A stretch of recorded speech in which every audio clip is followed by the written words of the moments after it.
నిన్న నైట్ నుంచి దంచి కొడుతుంది మా ఊర్లో వాన. మా ఇంటి ముందంతా నిండిపోయింది. ఇక్కడే ఇలా నిండిపోతే సెంటర్స్లో ఫుల్గా నిండిపోయింది అనమాట. చిన్న వానకే నిండిపోతుంది మా ఊరు మచిలీపట్నం.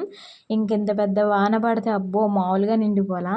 అలాగే పక్కన పిల్లల్ని పెట్టిందనమాట ఆ వానలోనే. చూపిస్తాను చూడండి, ఇదిగోండి.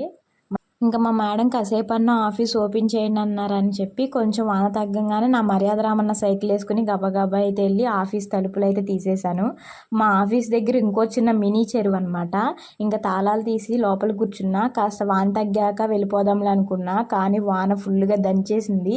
అక్కడే స్టక్ అయిపోయా. ఆ సైకిల్ మందే.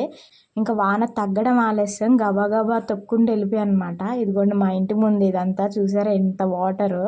ఫుల్గా నిండిపోయింది మా ఇంటి ముందు. ఇంకా కోనే సెంటర్ ఆ సెంటర్స్లో అయితే అస్సలు చెప్పక్కర్లా, ఫుల్గా నిండిపోయినాయి అసలు వానతో.